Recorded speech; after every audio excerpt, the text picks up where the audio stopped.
হরে কৃষ্ণ বন্ধুরা, তো আবার চলে এলাম তোমাদের সাথে। তো আজকে দেখাবো যে আমাদের যে ঘরে রান্না করতে হয় শাক, অনেকে এটাকে 85 শাক বলে, অনেকে 85 শাক বলে, যে যেরকম বলে। চলো আমাদের সাথে। তো গ্রামে থাকার একটাই সুবিধা, আমরা গ্রামের পরিবেশে অনেক কিছু গ্রামেই আপনা আপনি প্রাকৃতিকভাবে উঠে থাকে, যে 85 শাক।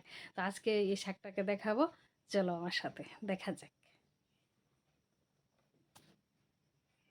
তো আমাদের ঠাকুরঘরের পিছনে, আমাদের ঘরের পিছনেই অনেক পরিমাণে শাক উঠে আছে, যেমন পালং শাক আছে।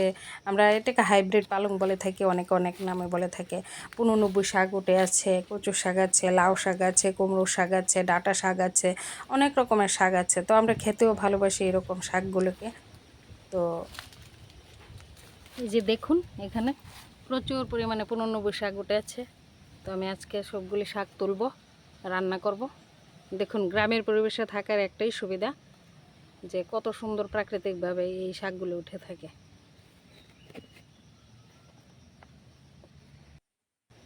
তো দেখুন, এই শাকগুলি আজকে তুলব। ক্যামেরা ধরার মতো কেউ নেই, একা একাই করি।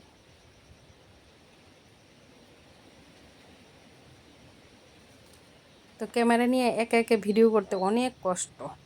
আমরা যারা ভিডিও করি তারা জানি যে কতটুকু কষ্ট, আর যাদেরকে ভিডিও করানো হয় যে অন্য আরেকজন ক্যামেরা ধরে রাখে, তাহলে তো খুবই ভালো। তো শাকের গুণাগুণ নিয়ে কিছু কথা বলবো। অনেকে বলবে বা গান দিতে চলে আসছে, না, গান দিতে চলে আসি না। আমি যতটুকু জানি তোমাদের সাথে অতটুকু শেয়ার করছি। তোমাদের ভালো লেগে থাকলে লাইক করবেন, কমেন্ট করবেন। আর যাদের ভালো লেগে না থাকে তাহলে স্কিপ করে চলে যাবেন, কিছু বলার নেই। তো শাকের দেখুন, শাকের মধ্যে আমরা সবাই জানি, প্রত্যেকেই জানি শাকের মধ্যে অনেক পুষ্টিগুণ আছে, প্রত্যেকেই জানি, কিন্তু আমরা শাকটা খাই না, অনেকেই খেতে ভালোবাসি না। কিন্তু আমাদের শাক খাওয়াটা উচিত।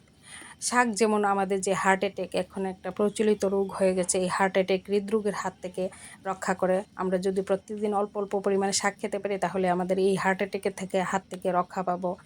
রোগ প্রতিরোধের ক্ষমতা কমায়, অনেক রোগ প্রতিরোধের ক্ষমতা কমায়, যেমন ক্যান্সার এখন একটা প্রচলিত রোগ। ক্যান্সার ঘরে ঘরেই দেখা যাচ্ছে যে ক্যান্সার রোগটা হচ্ছে, এই ক্যান্সারের হাত থেকে রক্ষা করে। রক্তে শর্করার পরিমাণটা নিয়ন্ত্রণ করে, যেমন ব্লাড সার্কুলেশন, আমরা যেটাকে বলি ব্লাড সার্কুলেশন, এই পরিমাণটাকে রক্ষা করে, নিয়ন্ত্রণে রাখে শাক খেলে। এবং কোষ্ঠকাঠিন্য ও বার্ধক্যজনিত সমস্যা থেকে রোগ প্রতিরোধ ক্ষমতা কমায়। কোষ্ঠকাঠিন্য, যেমন অনেকের অনেক রকম প্রবলেম হয়ে থাকে, পেটের প্রবলেম হয়ে থাকে, এবং আমরা অনেকে অল্প বয়সে বৃদ্ধ হয়ে যায়, এই জনিত রোগ থেকেও আমাদের রক্ষা করে। তো শাক খাওয়া আমাদের প্রত্যেকেরই উচিত। শাক খাওয়াটা ভালো। শাকের মধ্যে যেমন ভিটামিন থাকে, আমরা সবাই জানি শাকের মধ্যে ভিটামিন রয়েছে, প্রচুর পরিমাণে ভিটামিন রয়েছে, মিনারেলস রয়েছে, ফাইবার রয়েছে, আর অন্যান্য আরও অনেক অনেক উপাদান আছে, যেগুলো আমি জানি না।